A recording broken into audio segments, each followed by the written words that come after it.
First, exploration. What does a man become when he stops running from his own darkness? There's a certain kind of man who spends his whole life building walls. Not the kind you can see with your hands, but the interior kind. The ones made of distraction, of noise, of carefully curated explanations for why things are the way they are. He wakes each morning with a list. He fills his hours with purpose, with motion, with the steady hum of productivity. And at night, when the world finally goes quiet, he reaches for his phone, for a screen, for anything that keeps the silence at arm's length. Because silence, you see, has a way of asking questions. Fyodor Dostoevsky understood this better than almost anyone who ever lived. Not because he was a philosopher in the traditional sense. He didn't build grand systems or write treatises on the nature of being. He did something far more dangerous. He sat with criminals, with murderers, with men who had descended so far into their own darkness that they could no longer pretend it wasn't there. He listened to their confessions in the frozen labor camps of Siberia, where the temperature dropped so low that breath became visible, hanging in the air like the ghosts of unsaid things. And what he heard, what he felt in those long, punishing years, was this: that suffering has a voice, and if you stop running long enough to hear it, it will tell you who you really are. Most men never stop running. They mistake motion for meaning. They believe that if they can just keep moving forward, more success, more recognition, more proof that they matter, they can outrun the whisper that follows them through every quiet moment. The whisper that says, "You are not who you pretend to be." Dostoevsky wrote about a man named Raskolnikov, a student who convinced himself he was extraordinary, that ordinary moral laws didn't apply to him. He believed he could commit murder and walk away unscathed, that his intellect would shield him from consequence. And for a while, it seemed like he might be right. He executed his plan with precision. He covered his tracks. He told himself he felt nothing. But then came the nights. Long, airless nights, where the walls of his tiny room seemed to close in, where every creak of the floorboards sounded like footsteps, where his own heartbeat became an accusation he couldn't silence. What Raskolnikov discovered, what every man who runs eventually discovers, is that you cannot outthink your own soul. You can bury it. You can drown it in explanations and justifications. You can build an entire identity around the person you wish you were. But the truth waits. It waits in the spaces between words, in the moment before sleep, in the sudden absence of sound. And when it finally speaks, it doesn't shout. It whispers, quietly, relentlessly, until you have no choice but to listen. There's a scene near the end of Crime and Punishment that stays with you long after you've closed the book. Raskolnikov, broken and exhausted, finally confesses. Not because he's been caught, he could have kept running, but because the weight of his own darkness became unbearable. He kneels in the dirt of a public square, his forehead pressed to the cold ground. And for the first time in the entire novel, he stops pretending. He stops performing. He stops trying to be anything other than what he is. A man who made a terrible mistake and cannot carry it alone any longer. And here's the strange, almost impossible thing that Dostoevsky understood. That moment of surrender, that moment when a man finally stops running and faces his own darkness. That is not the end. It is the beginning. Because it's only when you stop pretending that transformation becomes possible. It's only when you acknowledge the full weight of who you are, not the version you show the world, but the version you hide even from yourself, that you can begin to change. This isn't about guilt in the religious sense. It's not about punishment or shame. It's about honesty. The kind of honesty most men avoid their entire lives because it requires something more difficult than courage. It requires vulnerability. It requires admitting that you don't have all the answers, that you've been wrong, that you've hurt people, that you've hurt yourself. It requires standing still in the darkness and saying, "Yes, this is me, all of it." Dostoevsky believed that suffering, when faced directly, could refine a man. Not break him, refine him. The way fire refines metal, burning away impurities until only the essential remains. But the key word is faced. Most suffering is wasted because it's never truly faced. It's numbed, avoided, explained away. It becomes background noise, a dull ache that colors everything without ever being acknowledged. But what happens when a man stops running? When he sits with his own darkness, not as an enemy to be defeated, but as a part of himself that deserves to be understood? What happens when he stops asking, "Why did this happen to me?" and starts asking, "What is this trying to teach me?"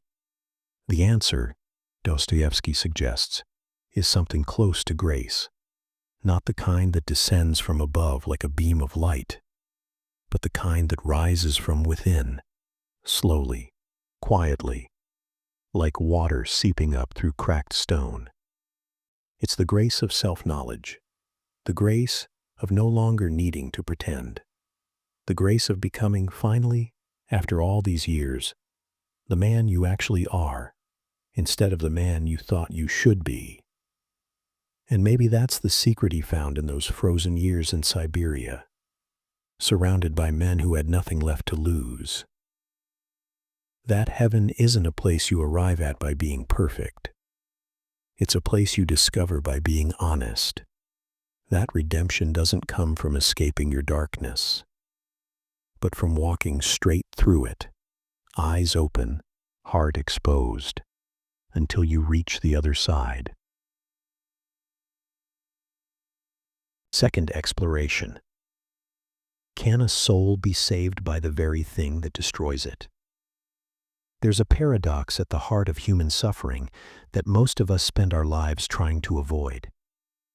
We build our days around the premise that pain is the enemy, that comfort is the goal, that a good life is one where we successfully minimize harm.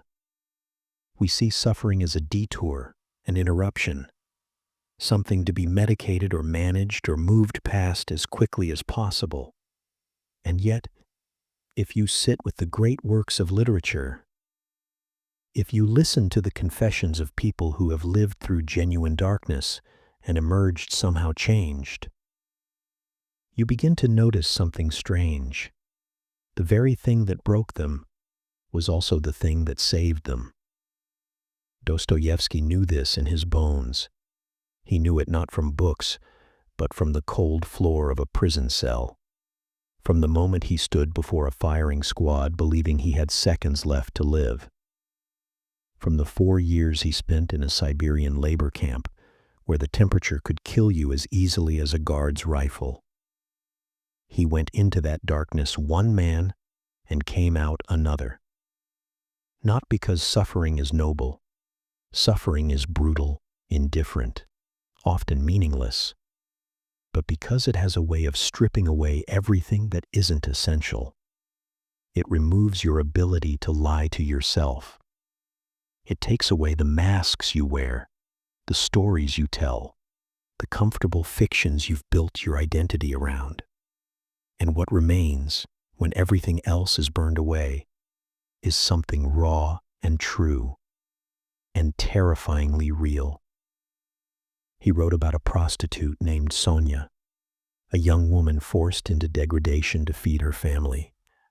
By any conventional measure, she should have been destroyed by her circumstances. Her life was suffering layered upon suffering, indignity stacked on indignity.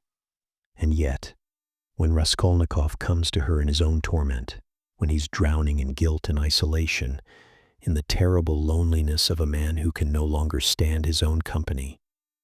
It's Sonia who saves him, not with wisdom, not with advice, but with something far more powerful, her capacity to love him exactly as he is, in all his brokenness.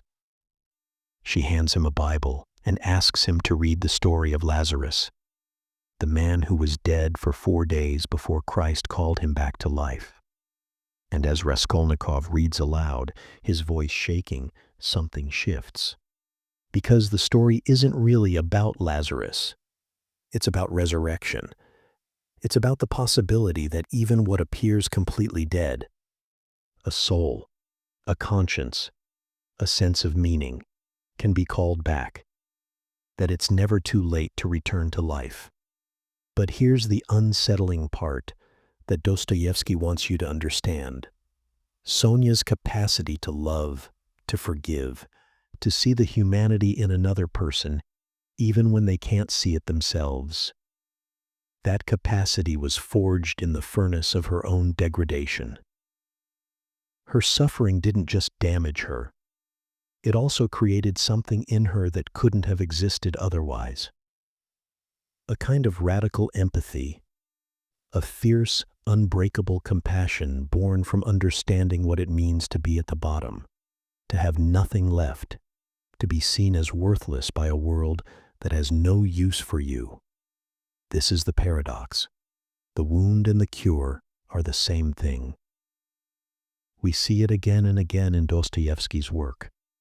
Ivan Karamazov, brilliant and tormented, argues passionately that a world with so much unjust suffering cannot possibly contain a loving God.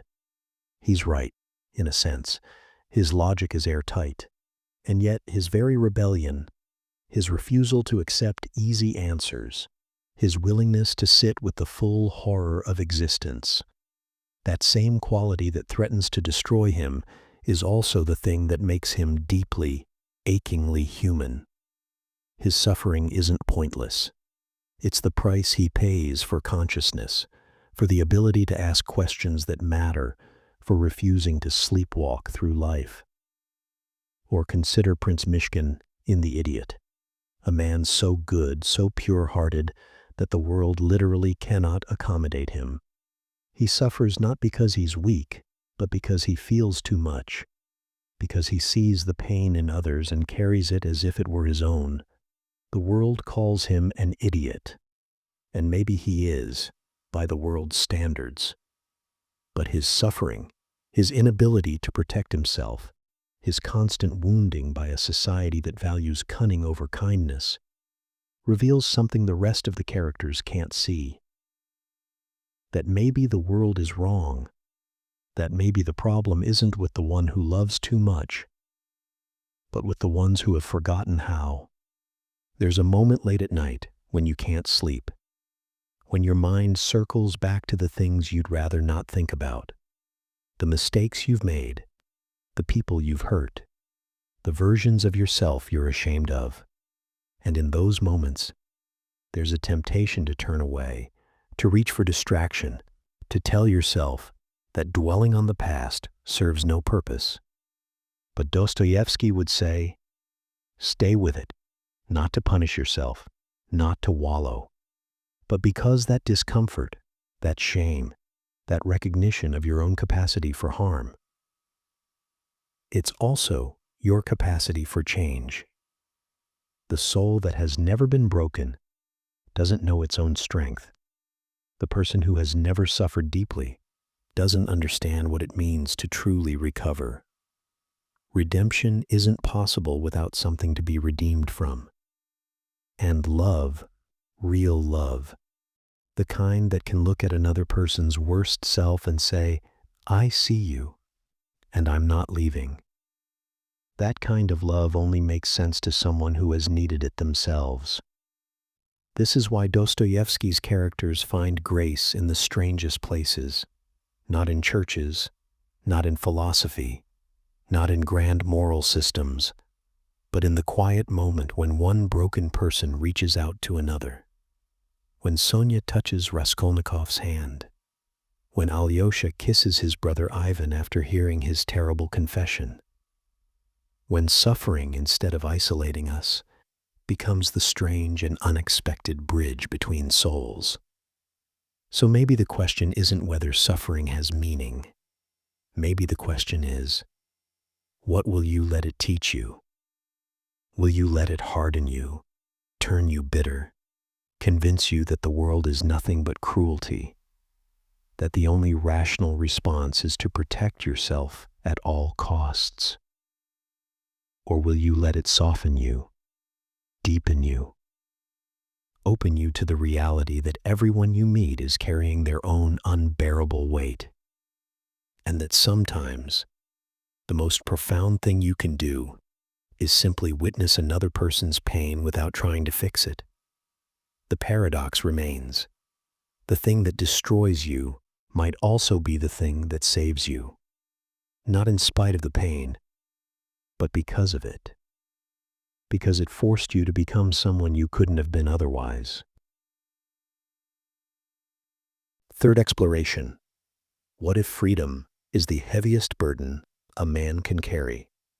We talk about freedom as if it's the answer to everything, as if once we achieve it, financial freedom, freedom from obligation, freedom to do whatever we want, we'll finally be at peace. We imagine it as lightness, as the shedding of weight, as the moment when life becomes easy. But Dostoevsky knew something darker, something most people spend their lives trying not to admit. Freedom is terrifying, not the superficial kind of freedom, the ability to choose what to eat for dinner or where to go on vacation, but the deep, existential kind. The freedom that comes with recognizing there is no script, no inherent meaning, no cosmic authority telling you what your life is supposed to be. You are radically, completely free. And that freedom feels less like wings and more like standing at the edge of a cliff with no one to tell you whether to jump or step back.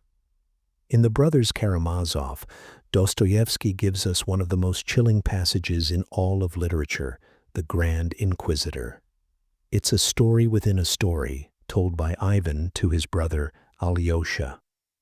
In it, Christ returns to earth during the Spanish Inquisition and is immediately arrested by an elderly cardinal. And this cardinal, instead of celebrating Christ's return, condemns him.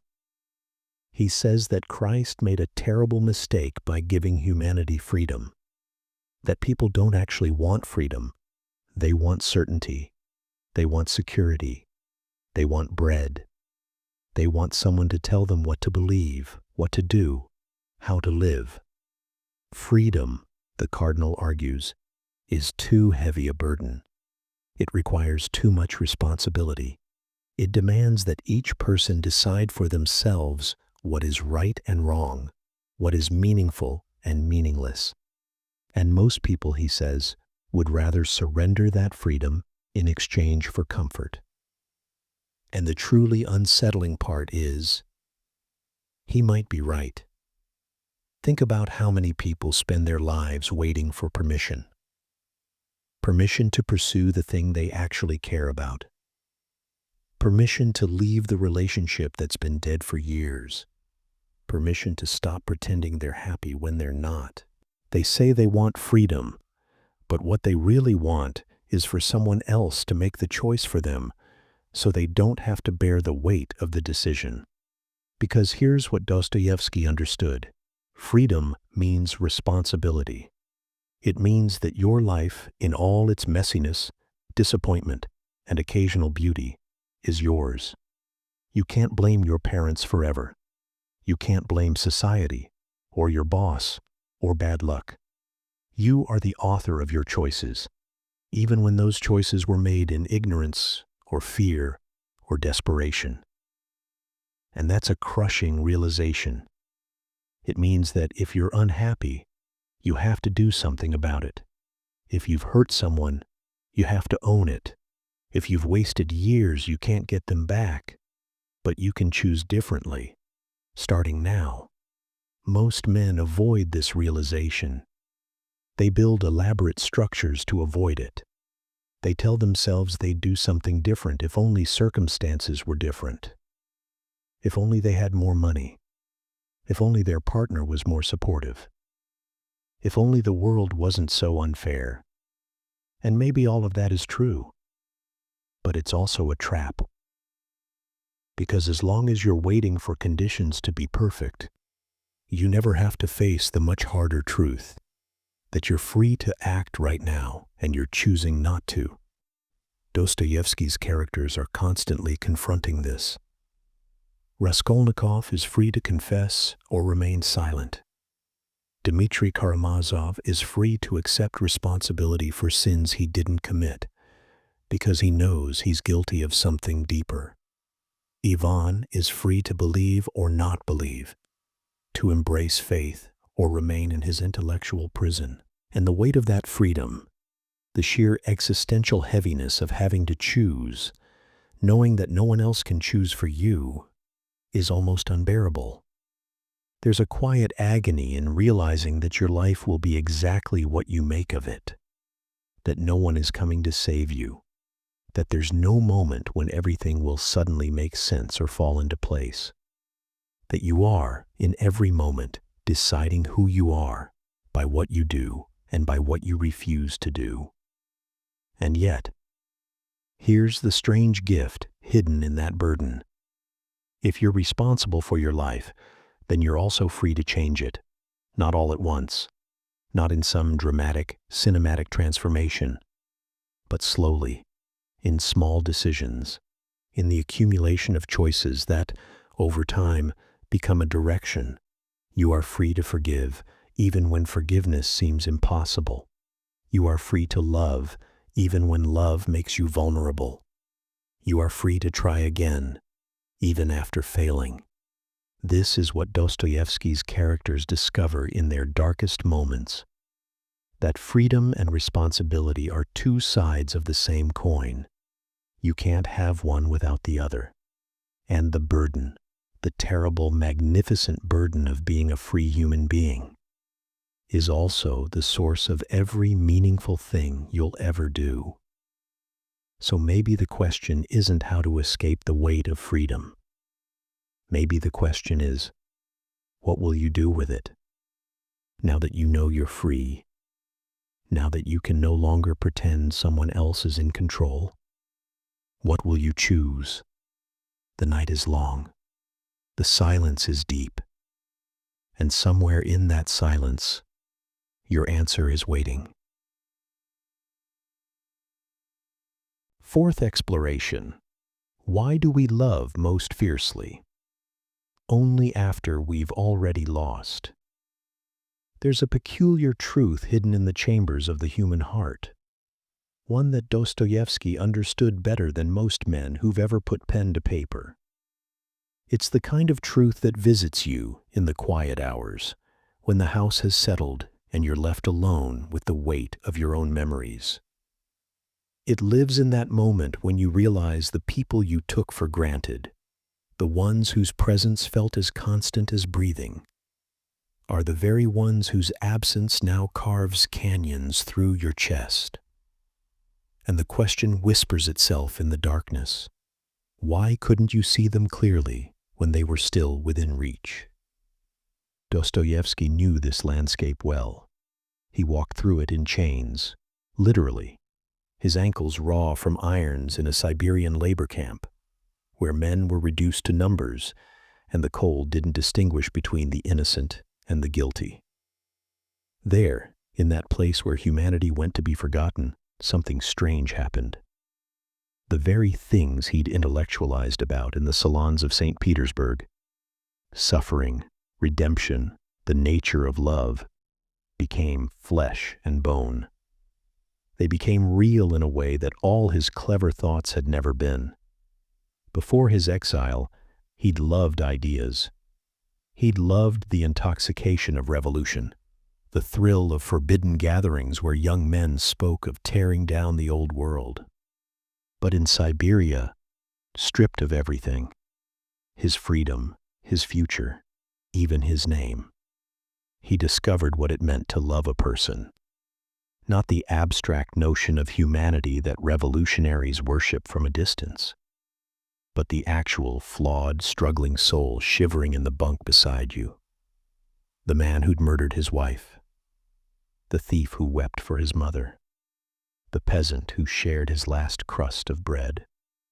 He would later write that we walk past miracles every day, blind to them, until they're taken from us. Only then do we fall to our knees and finally see. But by then, the moment has passed, the door has closed, and we're left pressing our faces against the glass, finally awake, finally paying attention, but hopelessly, irreversibly late. There's a scene in the Brothers Karamazov where the elder Zosima speaks of a man who realizes, too late, that he'd lived his entire life in the presence of paradise without ever noticing it. The man had been surrounded by love, genuine, patient, forgiving love, and he'd been too busy pursuing his own ambitions, his own grievances, his own small burning wants to recognize the gift being offered to him freely, without conditions. Only when death approached did he understand. Only then did he see that every ordinary day had been extraordinary, that every simple conversation had been sacred, that the kingdom of heaven had been spread before him like a feast, and he'd walked past it, starving, looking for something more. This is the cruel mathematics of the human heart. We measure value through absence. We learn worth through loss. The father you barely spoke to becomes a giant in your memory after he's gone. The marriage you let grow cold becomes the one great love story of your life once the divorce papers are signed. The child whose teenage years you spent distracted by work becomes the person you'd give everything to have one more dinner with. One more ordinary Tuesday evening arguing about nothing important. Dostoevsky suggests something unsettling. Perhaps this is how we're designed. Perhaps we're built to miss the moment, to understand too late, to spend our lives reaching backward toward what we've failed to cherish forward.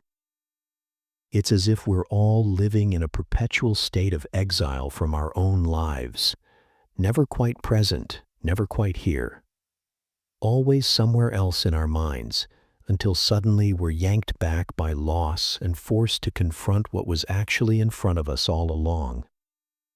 But there's a deeper layer to this. The reason we see most clearly in retrospect isn't just about perspective or distance. It's about something more profound. When someone is still present, still available, still there, we hold power over them, and they hold power over us. The relationship is alive, which means it's messy, complicated, threatening. We protect ourselves. We maintain distance. We keep our hearts partially closed, because to fully open them would be to make ourselves completely vulnerable.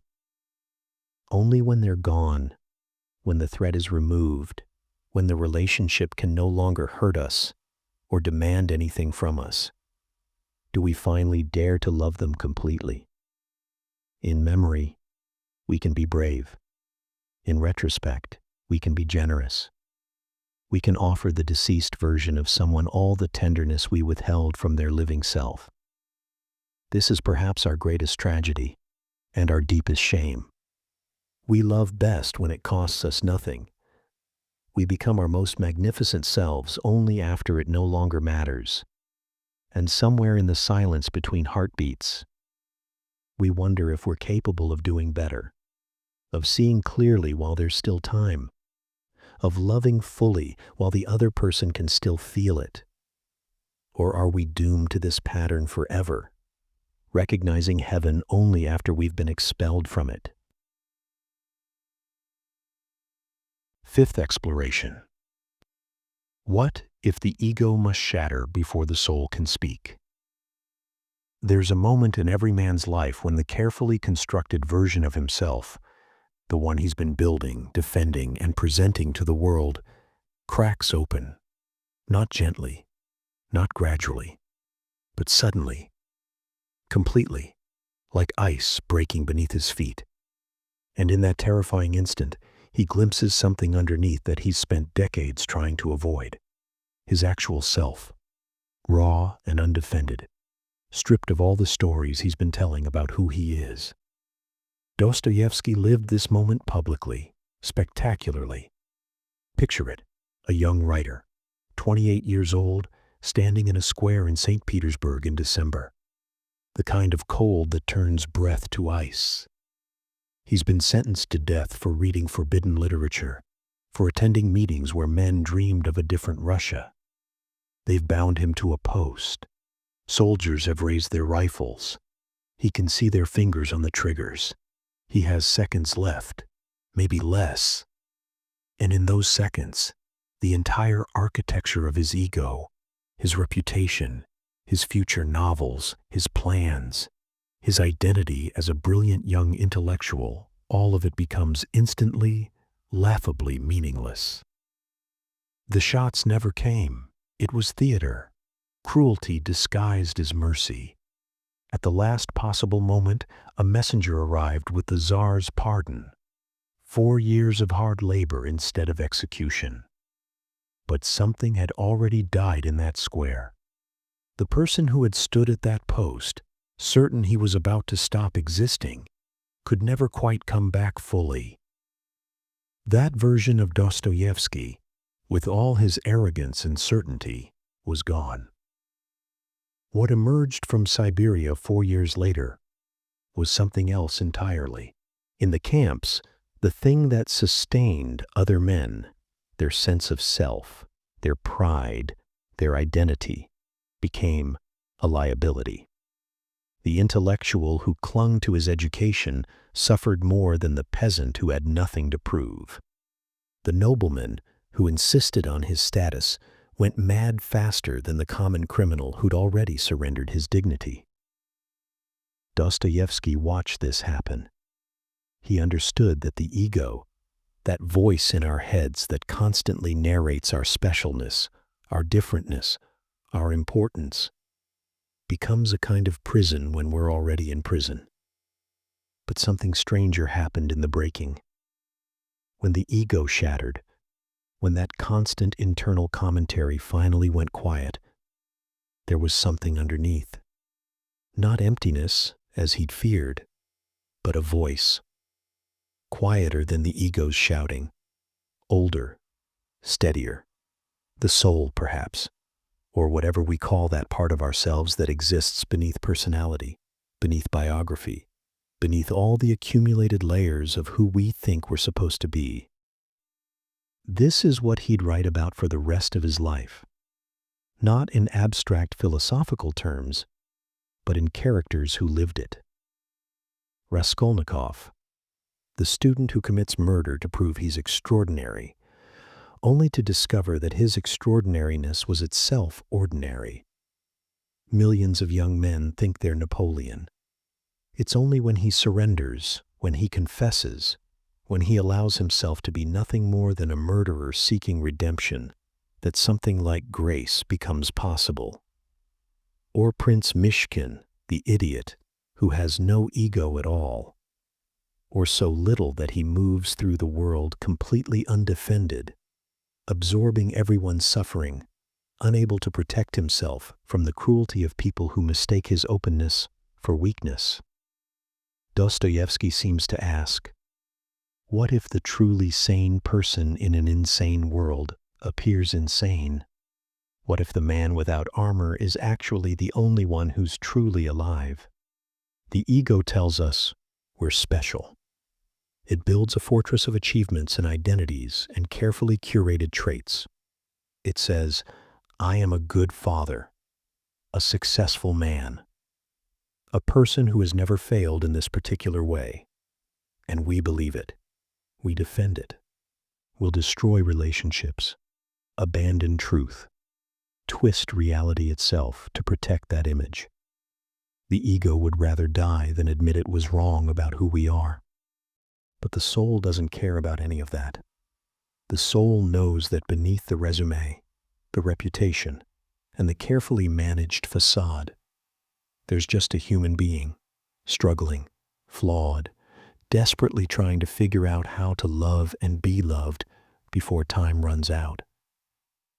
The soul knows that every wall we build to protect ourselves also imprisons us, that every story we tell about our specialness also separates us from others, that the thing we're most afraid of, being ordinary, being nothing special, being just another struggling soul in a world full of struggling souls, is actually the door to connection, to compassion, to the kind of love that doesn't require us to be anything other than exactly what we are. Dostoevsky suggests that this breaking isn't optional. If you're lucky, it happens through something less dramatic than a mock execution, a failure, an illness, a moment of profound humiliation that strips away your pretensions. If you're not lucky, you'll spend your entire life defending an image of yourself that no one, not even you, actually believes in. You'll die having never met your own soul, having spent every moment of your existence performing for an audience that stopped paying attention years ago. The question that haunts his work, that pulses beneath every page he wrote, is whether we can do this willingly. Can we shatter our own egos before life does it for us? Can we step away from the constant narration of our importance and just exist, undefended, as we actually are? Or do we need to be brought to our knees, broken completely, before we're finally humble enough to hear that quieter voice that's been waiting, patient as stone, for us to stop talking long enough to listen? But before we leave this thought behind, there's one more silence worth listening to. Sixth exploration. Is suffering the price of consciousness or its deepest gift? There's something unbearable about being fully awake. Not awake in the sense of not sleeping, but awake in the deeper, more terrible sense. Conscious of yourself as a being who exists, who feels, who will die. Most of us spend our lives in a kind of soft sleep, a comfortable numbness where we go through the motions and avoid looking too directly at anything. And then something happens. Pain arrives. Loss arrives. And suddenly we're jolted into an awareness so acute, it feels like our skin has been removed. Dostoevsky had a theory about this, though he never quite stated it plainly. He buried it in his novels, whispered it through his characters, lived it in his own tortured existence. The theory is this: consciousness and suffering are not separate experiences, but the same experience, viewed from different angles. To be truly aware is to suffer. To suffer deeply is to become truly aware. They're locked together, inseparable, like light and shadow. He tested this theory on himself first. After Siberia, after he'd returned to the world with his ego shattered and his illusions burned away, he developed epilepsy. The seizures would strike without warning, dropping him into unconsciousness, his body convulsing, his mind temporarily extinguished. But in the seconds before each seizure, something extraordinary happened. He described it as a moment of perfect clarity, of absolute awareness, where he understood everything: the meaning of existence, the nature of time, the interconnection of all beings. It was, he said, worth the price of the seizure itself. For those few seconds, he was more awake than any human being had a right to be. But here's what haunted him. In those moments of supreme consciousness, he also experienced supreme suffering. Not physical pain exactly, but something deeper. The burden of seeing clearly, of understanding fully, of being unable to retreat back into comfortable illusion. It was as if his nervous system couldn't handle that much reality at once. The seizure itself was his body's way of shutting down, of protecting him from an awareness that would destroy him if he could sustain it. He wrote about this obliquely, carefully, knowing how insane it would sound. In The Idiot, he gave Prince Mishkin his own epilepsy, his own pre-seizure illuminations. Mishkin tries to explain it to the others, this moment where the highest synthesis of life becomes tangible, where he would trade his entire life for those few seconds of perfect awareness. They look at him like he's mad. Maybe he is, or maybe he's the only sane one, the only one willing to pay the price that consciousness demands. But Dostoevsky wasn't just talking about epilepsy. He was talking about the fundamental human condition. Every moment of genuine awareness costs us something. When you truly see another person, not just glance at them, not just register their presence, but actually see them in all their complexity and contradiction, it hurts. You feel their suffering as if it were your own. You recognize that they're as trapped and confused and desperate for meaning as you are. And once you've seen it, you can't unsee it. You can't go back to treating them as an extra in the movie of your life. This is why most people avoid consciousness. It's not laziness. It's self-preservation. The unexamined life isn't just easier, it's survivable. To examine deeply, to feel fully, to be truly present to your own existence and the existence of others, is to be constantly wounded by reality. Every headline becomes personal. Every stranger's pain becomes your pain. Every moment of beauty becomes tinged with sadness, because you know it will pass. You'll pass. Everything is always already in the process of being lost.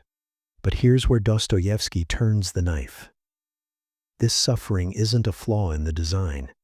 It's the design itself. Consciousness is supposed to hurt. That's how we know we're alive, truly alive. Not just biologically functioning, but spiritually present. The suffering is the signal that we're not sleepwalking anymore. It's the price we pay for being human rather than simply animal, for caring about meaning rather than just survival. And there's more. In the crucible of suffering, something transforms. Not the suffering itself. It remains suffering, real and terrible and worthy of every attempt to alleviate it. But our relationship to it changes. When you've suffered enough, deeply enough, honestly enough, you develop a kind of X-ray vision. You can see through the pretenses that other people hide behind. You recognize suffering in others instantly because you've mapped its territory in yourself. You become, almost against your will, more human, more compassionate, more real.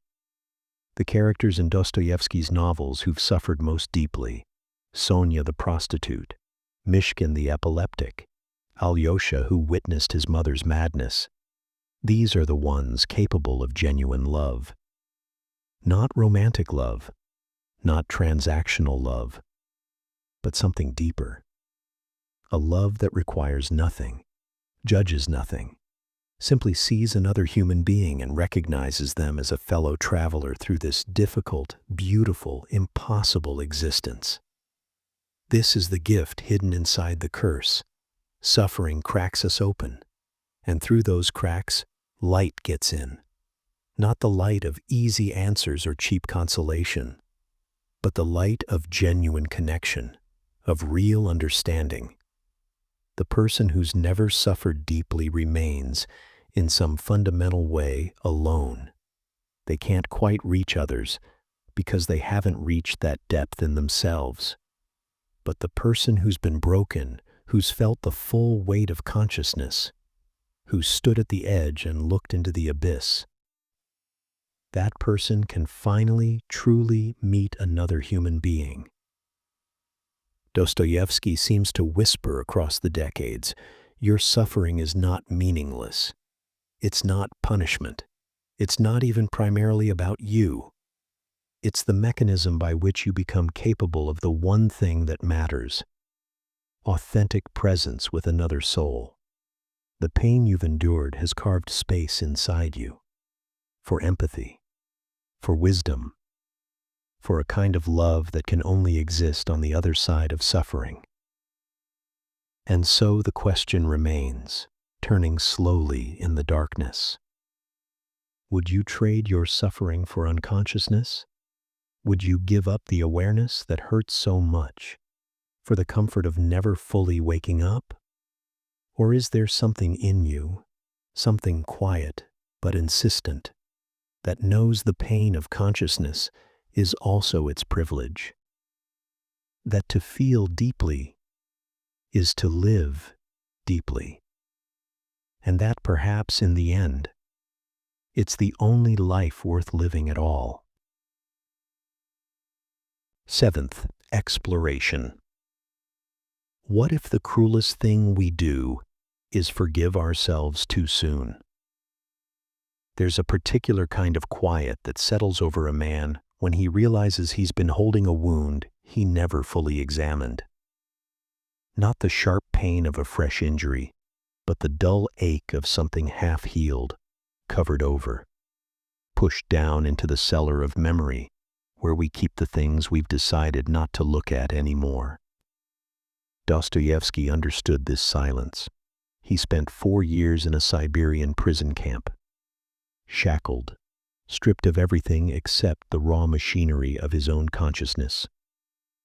And in that frozen hell, surrounded by murderers and thieves, he discovered something that would haunt the rest of his work: that a man can forgive himself for almost anything, if he does it quickly enough. The real torture isn't the crime itself. It's the space between the act and the accounting. We move through our lives collecting these unexamined moments like dust on a shelf we never quite reach. The small betrayals, the words we didn't say when someone needed to hear them, the cowardice we dressed up as practicality. And we tell ourselves stories about why these things happened, stories so polished and reasonable that we almost believe them. Almost. But somewhere beneath the floorboards of our carefully constructed narratives, something is still breathing, still waiting. In Crime and Punishment, Raskolnikov commits murder and then spends the entire novel trying to outrun, not the police, but his own conscience. He's not afraid of prison. He's terrified of the moment when he'll finally have to sit still and look at what he's done, without flinching, without explaining it away, without the 1,000 little mental gymnastics we use to keep ourselves comfortable. The question Dostoevsky asks, and it's a question that follows us into the darkest hours of the night, is whether redemption can ever be genuine if it comes too easily. Whether grace means anything if we haven't first sat in the full weight of what we've become. There's a scene near the end of the novel where Raskolnikov finally confesses, and it's not triumphant. It's exhausting. It's the moment when a man stops running and realizes he's been carrying a corpse on his back for miles, and he's so tired he can barely stand. But there's something in that exhaustion that's almost sacred, because it's honest, because it's finally real. We live in a culture that celebrates moving on, letting go, not dwelling on the past. And there's wisdom in that, of course. But there's also a kind of violence in it, a refusal to honor the full measure of what our actions have cost, both to others and to ourselves. What if the work of becoming fully human requires us to sit in that uncomfortable space a little longer than we'd like, to resist the urge to forgive ourselves before we've truly understood what we're forgiving, to let the weight of our own darkness press down on us until we're forced to admit that we are not and have never been the heroes of our own stories. Dostoevsky believed that real transformation doesn't happen in the light of easy answers. It happens in the dark, in the sweat-soaked hours of genuine reckoning, when a man finally stops negotiating with his own conscience and surrenders to the truth of what he is. And maybe that's why his characters feel so uncomfortably familiar, because we recognize in them our own desperate attempts to be innocent, to be justified, to be anything other than what we secretly know ourselves to be: flawed, frightened, and fundamentally alone with the burden of our own choices. The cruelest thing we do to ourselves isn't holding on to guilt. It's letting ourselves off the hook before the lesson has finished sinking in, before the wound has had time to teach us what it needs to teach, before we've learned the strange, terrible grace of accepting that we are capable of more darkness than we'd ever want to admit, and that this knowledge, paradoxically, is the beginning of something like redemption, because forgiveness that costs nothing changes nothing. And a man who's never truly faced himself in the mirror of his own worst moments hasn't earned the right to look away. But there's something else Dostoevsky knew, something that lives in the space between judgment and mercy. And it asks a different kind of question altogether. Eighth exploration. Does a man find God, or does God find a man who's finally stopped hiding? There's a moment in every serious spiritual crisis when a man realizes he's been praying to the wrong thing, not necessarily to the wrong deity, but to some idea of salvation that looks suspiciously like escape, like relief, like an end to the discomfort of being awake in a world that refuses to make sense on comfortable terms. Dostoevsky wrote about this moment over and over, in different forms, with different characters, but always circling the same essential question: what happens when the soul finally runs out of places to hide? He knew this territory intimately. Standing in front of a firing squad at 28 years old, waiting for the bullets that would end everything, then granted a last-minute reprieve that felt less like mercy and more like cosmic cruelty, because now he had to go on living, carrying the knowledge of his own death inside him like a stone in his chest. And in that impossible space, something shifted. Not belief, exactly, not faith in any easy sense, but a kind of raw, undefended openness to whatever was real, whatever was true, whatever could hold the full weight of human suffering without collapsing into platitudes or lies. In The Brothers Karamazov, Father Zosima tells a story about a doctor who confesses that the more he loves humanity in the abstract, the less he's able to love actual human beings in all their messy, disappointing particularity. It's one of the most honest passages ever written about spiritual life, because it names the thing we all know but rarely admit, that the idea of God is so much easier to love than the terrible, intimate demand of actual divine presence. Real God, if there is such a thing, doesn't show up when we're ready, doesn't wait for us to get our theological ducks in a row or our moral house in order. Dostoevsky's God appears in the most inconvenient moments, in the middle of a crime, in the depths of addiction, in the raw chaos of a man who's finally stopped being able to lie to himself. Ivan Karamazov argues passionately against God, builds an entire intellectual fortress to prove the universe is fundamentally unjust and meaningless, and then his younger brother Alyosha simply kisses him. No argument, no theology, just presence. Just the stubborn, inexplicable insistence that love might mean something, even in a world that seems designed to make love impossible. And that kiss haunts Ivan more than any philosophical argument ever could, because it doesn't come from the mind. It comes from somewhere deeper, somewhere that can't be argued with or reasoned away. Maybe that's what Dostoevsky understood, and what we keep forgetting, that the spiritual life isn't about finding the right answers or believing the right things. It's about becoming the kind of person who can finally stop defending themselves long enough to be found, to be seen, to be known in all their brokenness and absurdity and desperate, inarticulate longing for something real.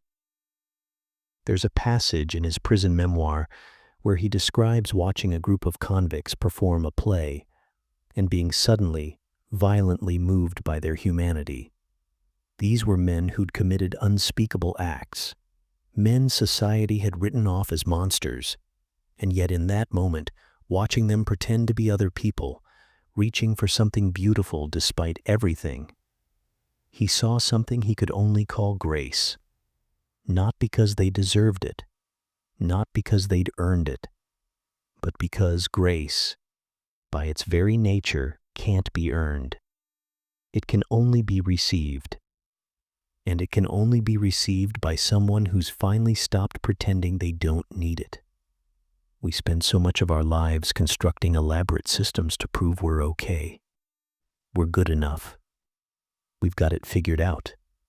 And then life, or God, or reality, or whatever you want to call it, comes along and kicks the whole structure down. Not out of cruelty, but out of something that might be love, if we could stand still long enough to feel it. The question isn't whether God exists. The question is whether we can finally stop hiding long enough to find out. Whether we can let ourselves be that vulnerable, that exposed, that fundamentally dependent on something beyond our own carefully managed self-image. Because maybe faith isn't certainty. Maybe it's just the exhausted surrender of a man who's finally run out of better options, who's tried everything else and found it all wanting, who's standing in the ruins of his own best efforts and saying, with nothing left to lose, "Okay, I'm here, I'm listening, show me what's real." And in that naked moment, something might answer, not with thunder or trumpets or theological clarity, but with the quiet, persistent presence of something that's been waiting all along for us to stop running and finally come home. And yet, there's one more mystery woven into Dostoevsky's understanding, one that asks what happens when a man discovers he's been looking for the wrong kind of light. Ninth exploration. What if the truth we're searching for can only be found in what we're most afraid to see? There's a peculiar terror that lives in the human heart, more primal than fear of death, more persistent than dread of suffering. It's the fear of seeing ourselves clearly, of having the comfortable fog of self-deception finally lift, revealing what we actually are beneath all the stories we tell, all the roles we play, all the careful editing we do every single day. Dostoevsky built entire cathedrals of words around this fear. His characters don't just struggle with external circumstances, they struggle with the unbearable weight of their own consciousness, the curse of being the kind of creature that can examine itself and find the examination lacking. The underground man sits in his dark corner, narrating his own misery with such precise, acidic intelligence that we can't help but recognize him. Not because we're like him exactly, but because we've felt that same impulse to retreat into our own heads, to pick apart every interaction until it's drained of meaning, to turn experience into analysis. Because analysis feels safer than actually living. And what does he discover in all that fevered self-examination?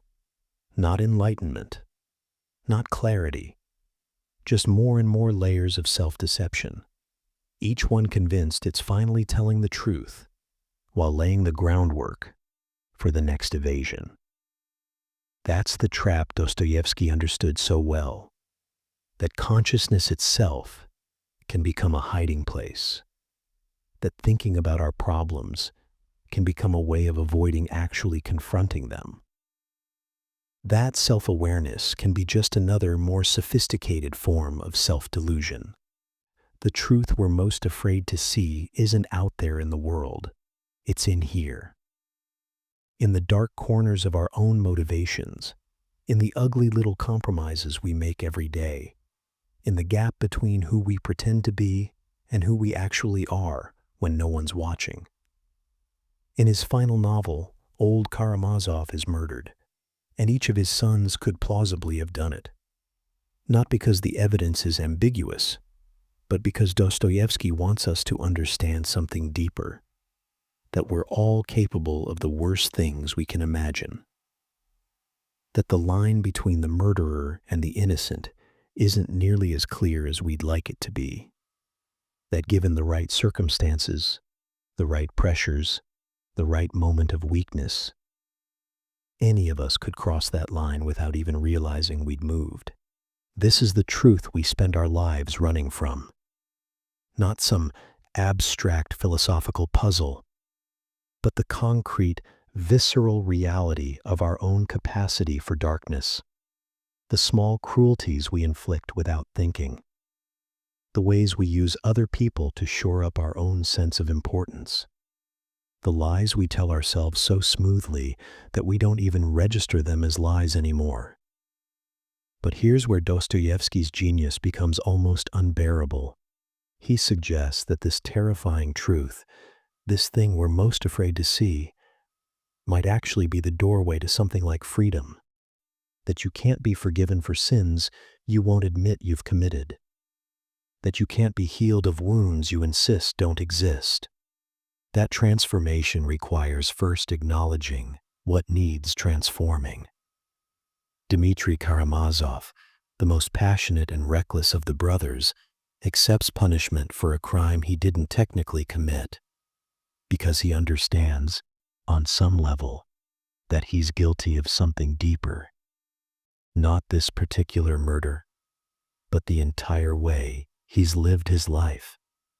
And in accepting that guilt, in shouldering that burden, he finds something he's been searching for without knowing it, a way out of the prison of his own ego.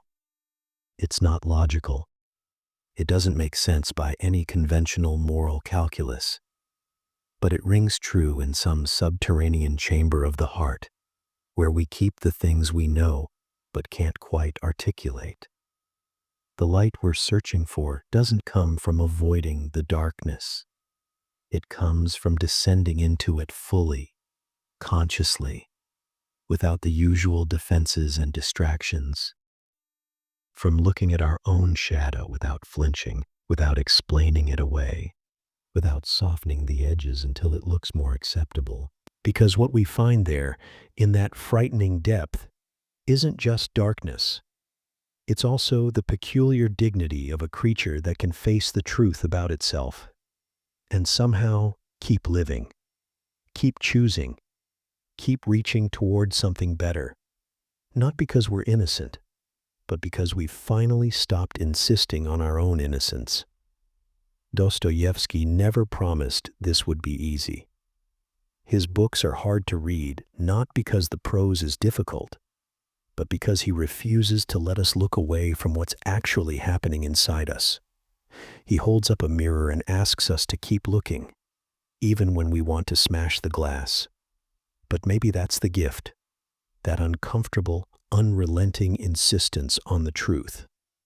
The suggestion that we're strong enough to see ourselves clearly, that we're brave enough to stand in the full glare of our own consciousness without collapsing, that there's something on the other side of that terrible seeing that might actually be worth the journey.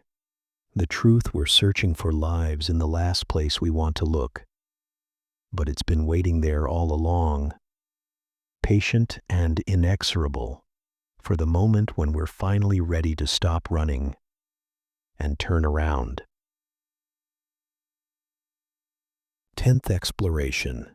What becomes of the man who finally stops pretending he knows who he is? There's a peculiar silence that settles over a man when he realizes he's been performing his entire life. Not performing for others necessarily, though that's part of it. Performing for himself. Playing the role of someone who has it figured out, someone consistent, someone whole. Dostoevsky understood this theater better than most. He'd seen it in the gambling halls of Europe, where men bet everything not because they believed they'd win, but because in that moment of risk, they became real. The mask slipped, the performance ended, and underneath, not the solid self they'd imagined, but something far more mysterious, something shifting, contradictory, and impossibly alive. Picture him there, in his later years, sitting in his study in St. Petersburg, the lamp burning low, the winter pressing against the windows like a living thing.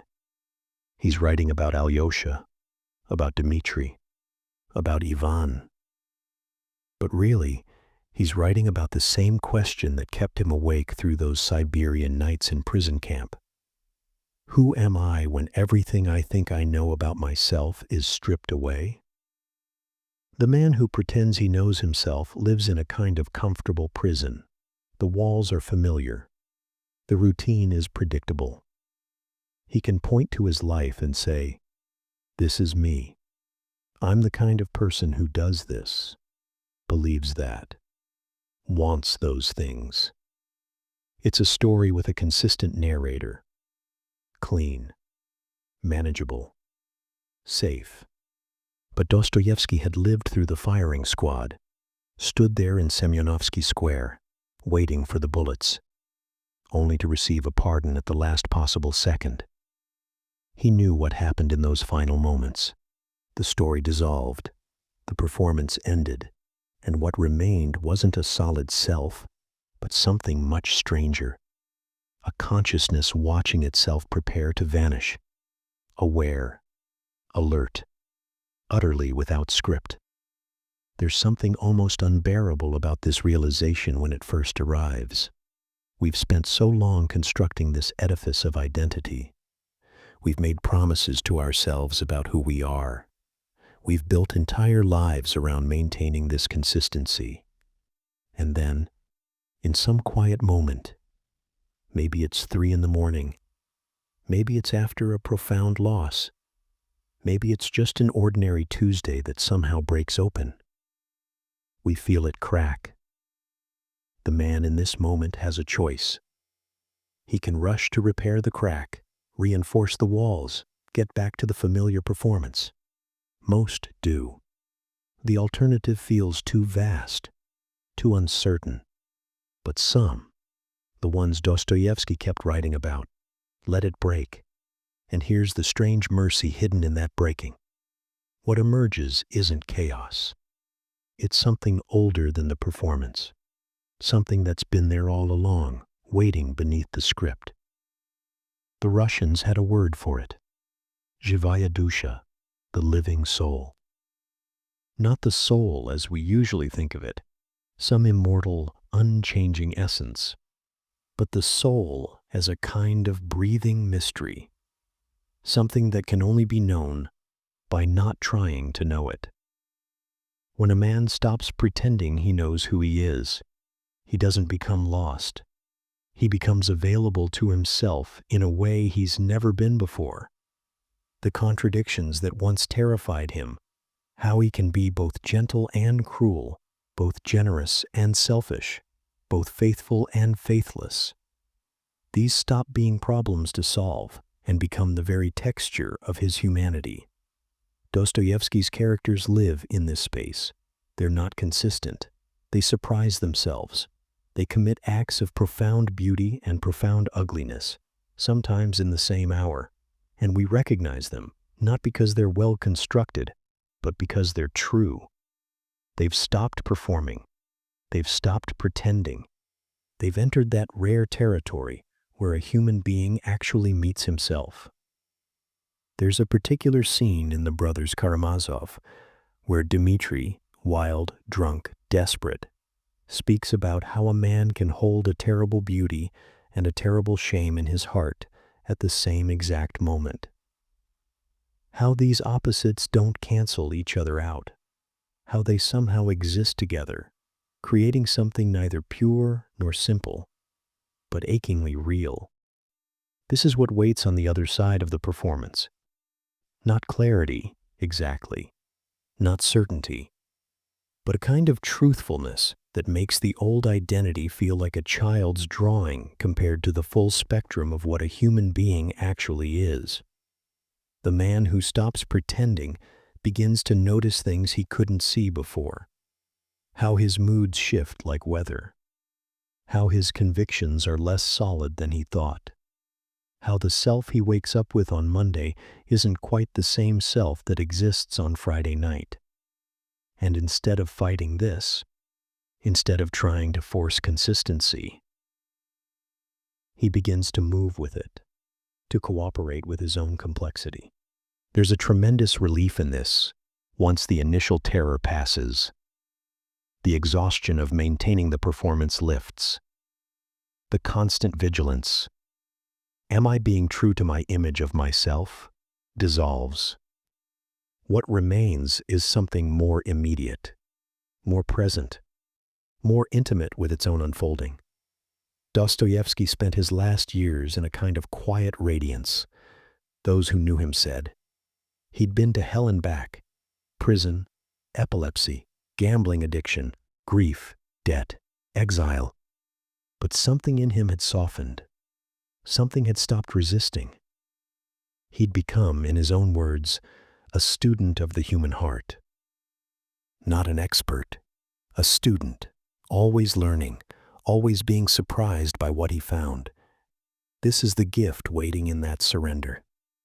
When we finally stop pretending we know who we are, we're not diminished. We're not lost. We become instead available to the full mystery of our own existence.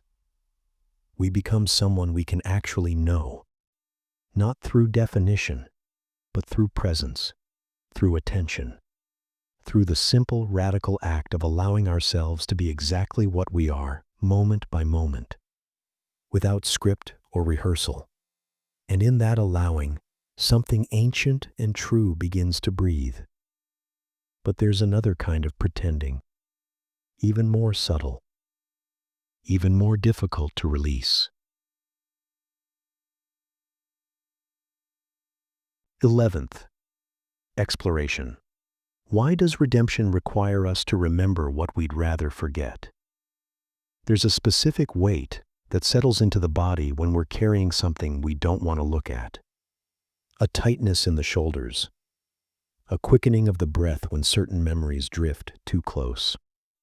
We build our lives around these blind spots, navigating carefully, making sure we don't turn our gaze toward what we've buried.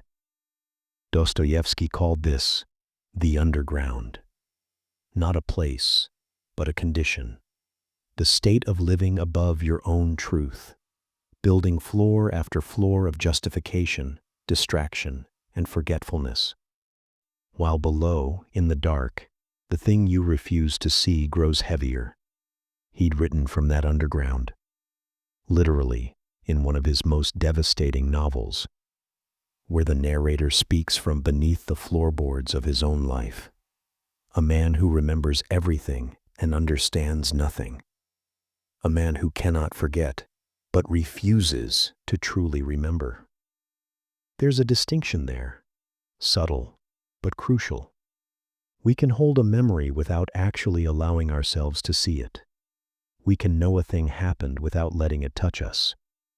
This is how we survive sometimes, how we function. But Dostoevsky understood that this survival comes at a cost. The unexamined wound doesn't heal. It metastasizes.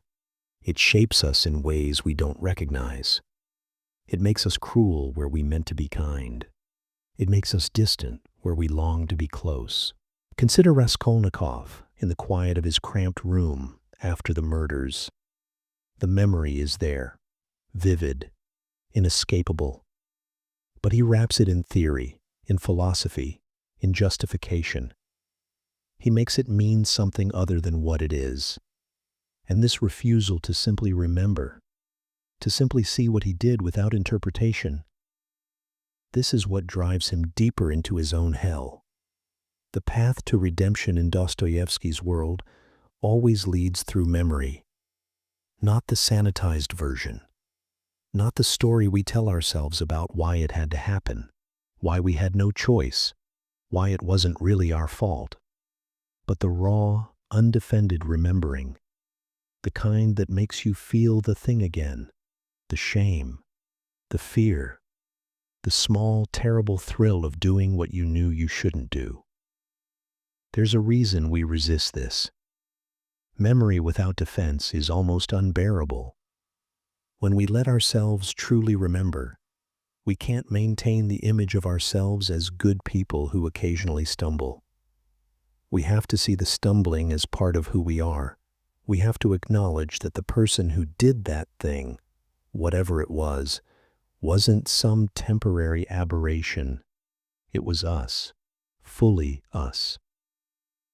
Dostoevsky had his own memories to carry, the ones from his gambling years, when he'd leave his wife without money for food while he lost everything at the tables, the times he'd lashed out at those he loved, the compromises, the betrayals, small and large.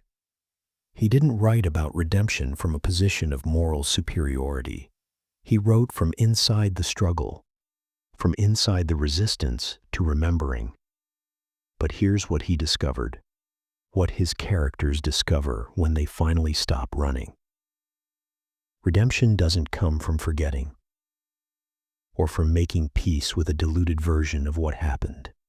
It comes from carrying the full weight of the memory and finding you're still standing, still breathing, still capable of love.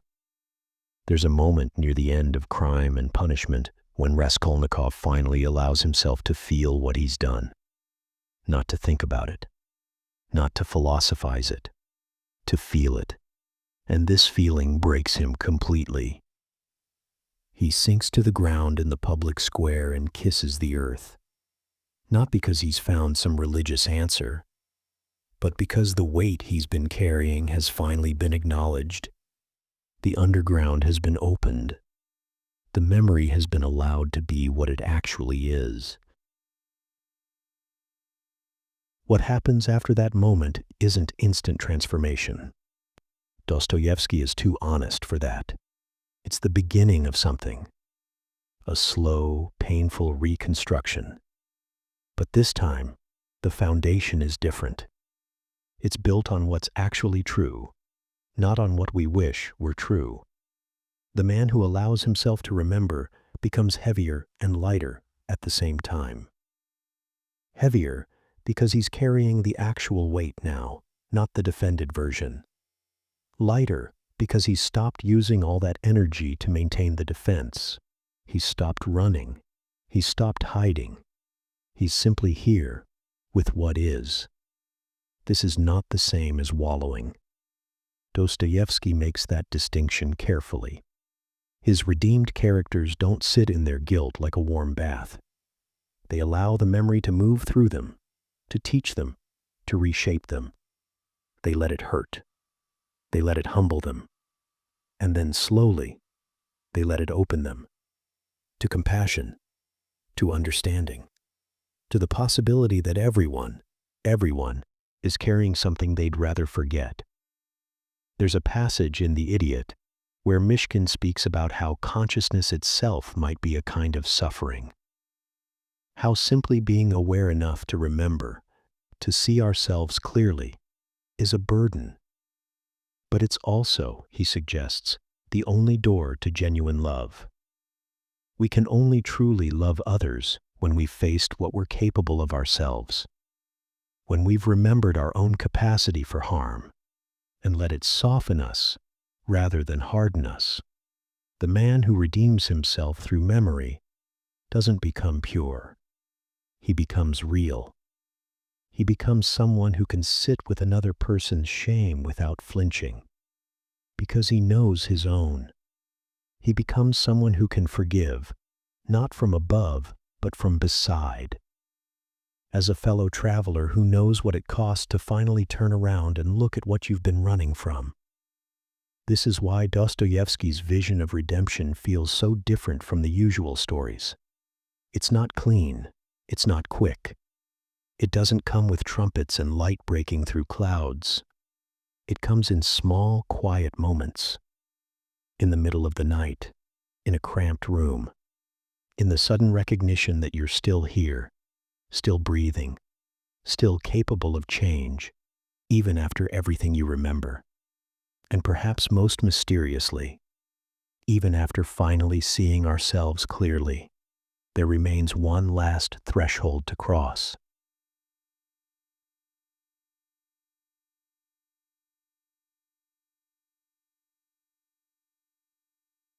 Twelfth, exploration. What if the only sin that cannot be forgiven is the one you keep committing against yourself? There's a violence we practice on ourselves that goes largely unnamed. It's quieter than what we do to others, more constant, more intimate. We've been doing it so long that we've stopped noticing it as violence at all. We call it discipline. We call it high standards. We call it not letting ourselves off the hook. But Dostoevsky saw it differently. In his notebooks, in the margins of his manuscripts, he kept returning to a particular kind of character. Not the murderer, not the saint, but the one who could forgive everyone except himself. The one whose cruelty, turned inward, became a kind of slow suicide, a refusal of grace so complete that it poisoned everything else. Father Zosima speaks of this in The Brothers Karamazov. How a man can forgive others extravagantly, can see their humanity with perfect clarity, and yet treat himself with a hardness that would horrify him if he saw it practiced on anyone else. How this internal prosecution becomes, in its own way, a kind of pride. An insistence that we are somehow different, that the mercy available to everyone else stops at the border of our own skin. Think of the man lying awake at 3 a.m, reviewing his failures, not once, but over and over, the same scenes, the same mistakes, playing them like a loop as if repetition might change the past or prove something about his commitment to being better. But it doesn't change anything. It just carves the groove deeper. It just makes the past more present, more alive, more toxic. Dostoevsky understood this from the inside. His gambling addiction wasn't just about cards and roulette wheels. It was about punishment, about creating situations where he could fail spectacularly, where he could confirm his worst suspicions about himself. The self-hatred dressed up as weakness, the cruelty masquerading as inability to stop. In the prison camp in Siberia, he'd watched men break in different ways. Some broke from the physical hardship, some from the isolation, but others, the ones who disturbed him most, broke from something internal, from a conviction that they deserved every moment of suffering, that their punishment was not only just, but insufficient. These men carried their own Siberia inside them, and when they were finally released, they couldn't leave it behind. There's a specific kind of person who will extend infinite patience to a friend's repeated failures, but will crucify themselves for making the same mistake twice, who will speak words of compassion to others that they would never allow themselves to hear, who will insist, with an almost religious fervor, that their own case is different, more shameful, more unforgivable, more deserving of eternal prosecution. This is the unforgivable sin Dostoevsky kept circling, not because it's actually unforgivable, but because the person committing it won't forgive it, won't stop committing it. They've made a god of their own judgment and bow before it daily. They've created a religion of self-punishment and practice its rituals with more devotion than they've ever given to anything else. The tragedy is that this often looks like virtue. It looks like accountability, like high standards, like refusing to let ourselves off easy. But Dostoevsky saw through this disguise. He saw that beneath the apparent nobility was often a form of control. If I punish myself sufficiently, I remain in charge of my own judgment. If I never forgive myself, I never have to risk the vulnerability of accepting grace. Because grace is terrifying. Real grace, the kind that asks nothing and demands nothing, and simply says, "You're here, you're alive, you're allowed to begin again." That kind of grace means giving up control. It means accepting that we don't get to be both the defendant and the judge. It means releasing our grip on the story where we're uniquely terrible and uniquely responsible for carrying that terribleness forever. In Dostoevsky's late letters, there's a softness that emerges, a kind of exhausted wisdom. He writes to young writers and tells them something unexpected. He tells them to be kinder to themselves, not to excuse their failures, but to treat themselves with the same confused, patient compassion they'd extend to a struggling friend.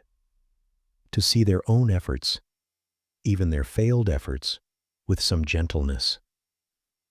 This isn't the advice of someone who's given up on growth or accountability.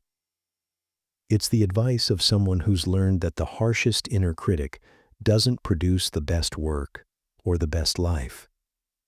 It produces someone hunched, defensive, and afraid. Someone who's spent so much energy prosecuting themselves that they have nothing left for actually living. The man who finally stops committing this sin, the sin of relentless self-persecution, doesn't become careless or irresponsible. He becomes something more interesting. He becomes someone who can fail and learn, who can make a mistake without making it mean everything, who can look at his past with honesty, but not with the desperate need to punish himself back into virtue. There's a scene in The Idiot where Prince Myshkin says something that shook the other characters. He says that perhaps God loves us most in our moments of failure, when we're most aware of our need, most stripped of pretense, most unable to rely on our own goodness. Not because God loves the failure itself, but because in those moments, we're finally humble enough to receive something we didn't earn. This is what the self-persecutor cannot accept. That grace might be real, that it might be available, that it might apply even to them, even now, even after everything. They've built their whole identity around being the one who doesn't deserve it, around being the exception. And to accept grace would require demolishing that identity. It would require becoming someone simpler, someone smaller, someone who's just another person stumbling through this life, doing their best, failing regularly, and somehow still allowed to be here.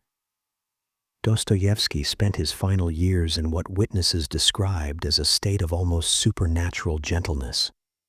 Not because he'd solved all his problems or overcome all his demons, but because he'd finally, after decades, stopped being his own harshest demon. He'd laid down the whip. He'd stepped out of the role of eternal prosecutor. He'd given himself permission to be as human as everyone else, as flawed, as forgiven, as free. And in that freedom, in that final release of the violence he'd practiced on himself for so long, something unexpected happened. Not perfection, not the absence of struggle, but a kind of peace that didn't depend on being good enough. A peace that simply was, that breathed, that remained, even in the dark, even in the uncertainty, even in the knowledge that tomorrow he might fail again. A peace that knew failure wasn't the end of the story, just another sentence in a longer narrative. One that might, after all, have grace woven through it. One that might, despite everything, lead somewhere worth going.